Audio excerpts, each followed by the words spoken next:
رات تھی، ایسی رات جس میں وقت بھی سانس لینا بھول جائے۔ صحرا کی ریت ٹھنڈی تھی، آسمان پر چاند خاموشی سے ٹکا تھا۔ دور کہیں اونٹوں کی گھنٹیاں بج رہی تھی، مگر اس کے علاوہ سب کچھ خاموش تھا۔ اسی خاموشی میں ایک درویش، شیخ نجم الدین، ریاضت کے برسوں بعد بھی ایک سوال کے قید میں تھا۔ وہ اپنے دل میں کہتا، یا رب، تو روشنی ہے، پھر اندھیرا کیوں پیدا کیا؟ اگر نور ہدایت ہے تو سایہ کیوں ہر شے کے ساتھ لگا دیا؟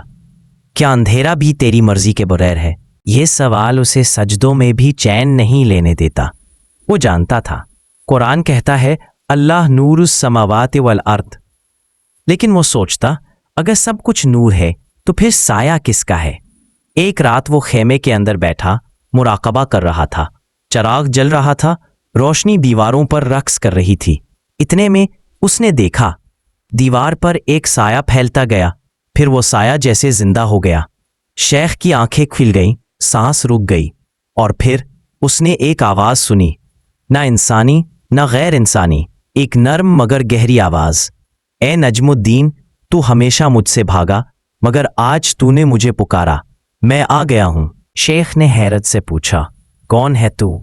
آواز ہنسی، میں تیرا سایہ ہوں، وہ جسے تو ہر صبح دیکھتا ہے مگر پہچانتا نہیں، وہ جو تیرے ساتھ ہر سفر میں ہوتا ہے مگر جسے تو اپنے نور کے مقابل دیکھتا ہے۔ شیخ کے لب کانپنے لگے، کیا تو شیطان ہے یا میرا نفس؟ سایہ بولا، نہیں، میں شیطان نہیں، میں تجھے تیرے وجود کی یاد دلاتا ہوں۔ میں اس لمحے پیدا ہوتا ہوں جب روشنی کسی حقیقت سے ٹکراتی ہے۔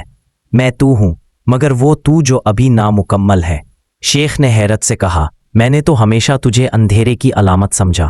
سایہ بولا، یہی تم انسانوں کی غلطی ہے، تم اندھیرے سے ڈرتے ہو مگر بھول جاتے ہو کہ اندھیرا روشنی کے بغیر ہوتا ہی نہیں۔ میں تیرے اندر کے تضاد کا عکس ہوں، تیرے اندر کے خوف، خواہش، گناہ، توبہ، سب میرا لباس ہے۔ شیخ نے آہستہ سے کہا، پھر تو میرا دشمن نہیں؟ سایہ بولا، میں دشمن تب بنتا ہوں جب تو مجھ سے بھاگتا ہے، میں دوست بن جاتا ہوں جب تو مجھے پہچان لیتا ہے۔ میں وہ حصہ ہوں جو تیرے رب کے نور کو ظاہر کرنے کے لیے ضروری ہے۔ اگر تو پاک ہے تو میں تجھے ظاہر کرتا ہوں، اگر تو گناہ میں ہے تو میں تجھے دکھاتا ہوں، میں تجھے وہ دکھاتا ہوں جو روشنی نہیں دکھا سکتی۔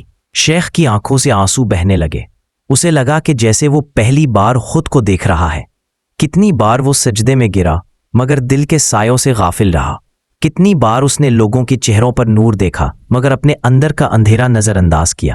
سایہ آگے بولا، جب روشنی کسی شے پر پڑتی ہے تو سایہ بنتا ہے، یعنی جہاں وجود ہے وہاں سایہ لازم ہے۔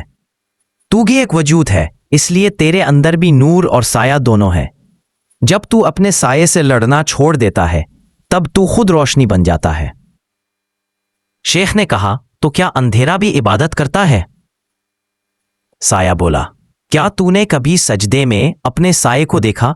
وہ تیرے ساتھ جھکتا ہے، وہ تیرے ماتھے کے نیچے بھی ہوتا ہے، وہ تیرے ساتھ اللہ اکبر کہتا ہے مگر آواز نہیں نکالتا، کیونکہ وہ خاموش عبادت گزار ہے۔ وہ زبان نہیں رکھتا مگر وفاداری رکھتا ہے۔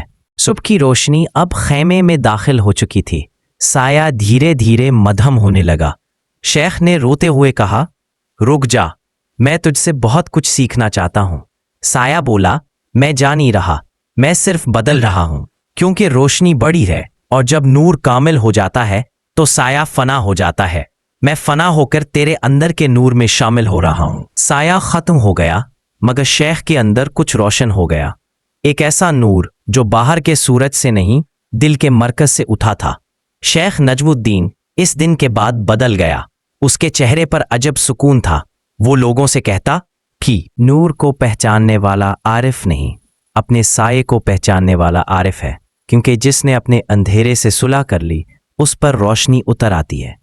لوگ اس کے پاس آ کر پوچھتے، شیخ ہمیں بھی روشنی چاہیے۔ وہ مسکرا کر کہتا ہے، پہلے اپنے سائے سے بات کرو، اس سے مت بھاگو۔ جو اپنے اندھیرے کو پہچان لیتا ہے وہ خدا کے نور میں ضم ہو جاتا ہے۔ روشنی اور سایہ دشمن نہیں، یہ ایک ہی حقیقت کے دو پہلو ہیں۔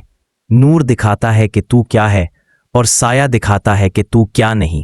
جو ان دونوں کو سمجھ لے وہ خود کو اور اپنے رب کو پہچان لیتا ہے۔ یا اللہ۔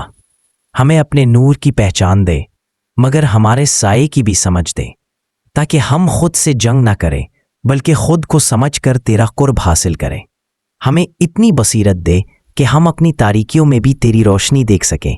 آمین۔ یہ کہانی محض ایک قصہ نہیں، یہ تصوف کی سب سے گہری سچائی کا بیان ہے کہ انسان اپنی روشنی سے نہیں، اپنے اندھیرے سے لڑ کر مکمل ہوتا ہے۔ جو اپنے سائے کو قبول کر لے وہ فنا میں روشنی بن جاتا ہے۔